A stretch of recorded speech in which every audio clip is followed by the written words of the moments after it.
Guys, how are you guys today on YouTube? Well, I have a bit of an update for you guys today. Well, you know that mini amplifier I ripped out of a computer speakers a long time ago? Well, today I want to test it on a bigger size battery, lead acid sealed battery. It's a 12 volt with 7 amps in it, but I hope it works just fine. I just hope it doesn't seem to go poof when I turn it on.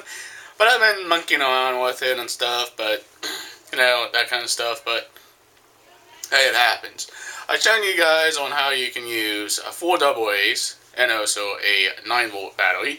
The amp, typically they take 9 volts, but today I want to use and be curious on using a 12 volt power source, a battery instead. But hey, it's the same setup. Everything's just still the same.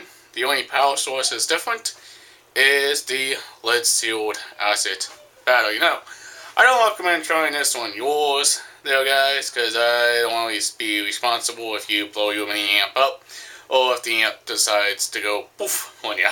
But hey, this is just my experiment. But I hope it works. But let's go ahead and turn the camera around and show you what I mean. But yeah, that thing seems to work pretty good on it. I really do like it on the way it is performing, like it normally does. But I have both my speakers, my bookshelf speakers, hooked up to this mini amplifier as well. But yeah, it's pretty cool. But here is the battery I'm using. You know, that's just the battery I'm using right there. That's the battery right there. That's the 12 volt 70 amp battery connected to a harness battery. I have these 2 little clips here with positives to negatives on the cable itself. But it seems to, it seems to work pretty well, pretty good for its size. But here's the 2 9 volt batteries. You guys can see I have 2 9 volts. You guys can see that, they're both 9 volts. And here we have the other battery here. This is the one that has the 4 AA's and with a 9 volt clip as well. And here is the clip for it. But here is the mini amplifier hooked up to my iPod Touch with a mini cable attached to the input wire jack on the speaker itself. So yes, they have both speakers hooked up with the same wire. This is a video analog wire, but I just chopped it in half and I'm just using it that way. And it seems to work somewhat pretty good. But on the back here is where that on connection goes. Goes to this connection right here.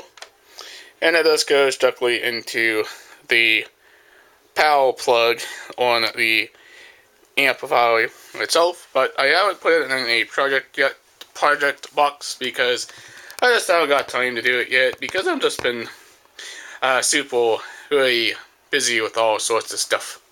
But let's go ahead and make sure everything is turned down and make sure we're not going to, pop anything here. And let's see if this little green light, power light comes on.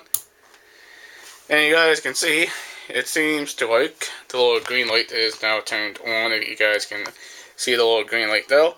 But what's kind of unique about this little unit here is it has some type of power, power thing on the back.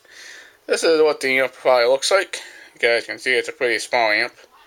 It's not that small, but it does have some, little resistors and stuff like that, capacitors and stuff like that on here. There's the pods and the jacks and everything else seems to work pretty good on it. But it's pretty cool. I like it. Seems to work. But yes, I do have my speakers hooked up to it. It's pretty cool.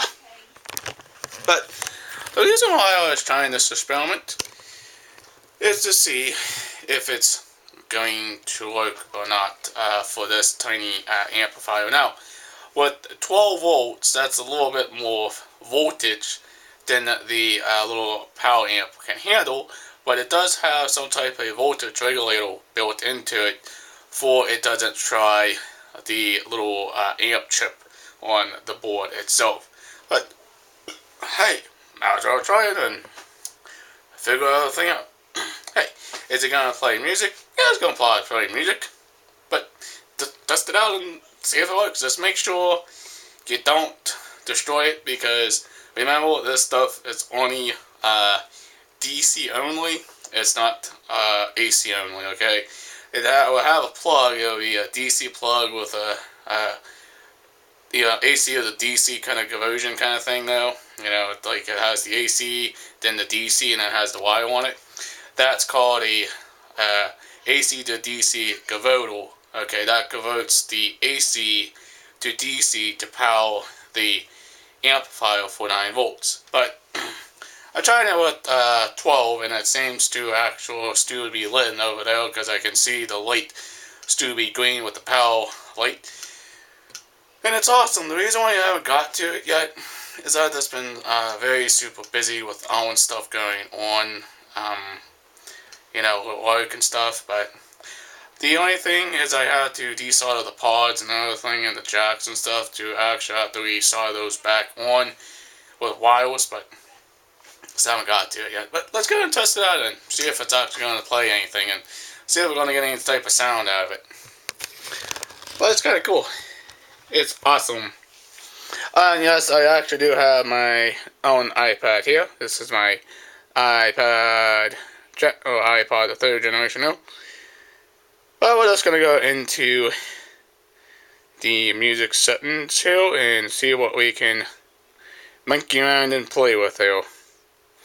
I really do like trying different things, and I like trying how things somewhat works. And we're just going to play that song. We're going to pause it, we're going to turn that down a little bit there. And we're going to go ahead and turn up the volume. Just a smidge. This is the treble of the volume and the power switch right there. I'm going to turn up the treble a little bit. The headphones and the input is right there. And we're going to go ahead and turn up the volume just a smidge. Not too loud. We don't want to increase the volume too hard here and, pop the amp itself. But don't know if you guys can hear that, but it does seem to play pretty good. But, works just fine on both speakers. And let's go ahead and cut that off though.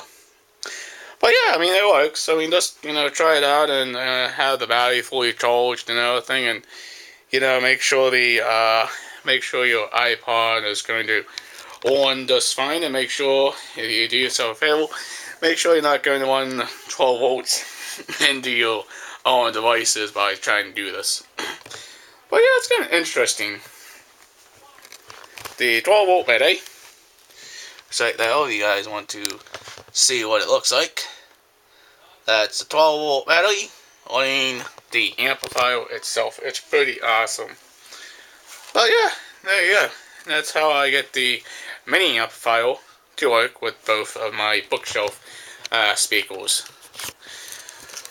Well, you guys should give it a shot and see if it will work for you guys. Now, typically a 9 volt system, a mini amp, would typically recommend use 9 amps or 9 volts. That's just the way this little unit will work just fine. But hey, try it out for yourself and see if it works for you guys. But hey, I'm not the one that made it. I've just been testing it out and seeing if it will work with a 12 volt sealed lead acid battery, and it does seem to work pretty good. But yeah, I have a lot of different power sources I can use for this. But that's the regular batteries with 9 volt. This is just the regular AA batteries here, you guys can see, with some 9 volt clips, and 2 actual 9 volt batteries themselves, completely themselves, and the 12 lead acid battery. It seems to work pretty good with this little unit. turn that off. Yes, it does sometimes crack a little bit because the pots might need cleaned, but that's no big deal. I can clean those. That's, you know, not a really big deal for me, because that's just easy to clean and stuff. But yes, I have this speaker and that speaker hooked up to that mini amplifier. Now, you should actually use a voltage regulator for your 12 volt system. You should step the 12 volts to 9 volts by using a 9 volt regulator. That would actually balance the system out.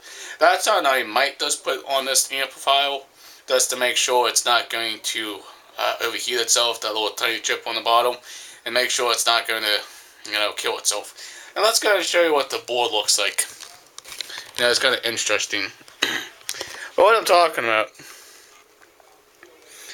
is this little IC chip. It's down here with the heatsink. That's where the chip is. That's where the heatsink's on it. I just don't want this thing to get too hot and ends up killing itself with a 9 volt or a 12 volt silver lost battery. But it seems to power it just fine.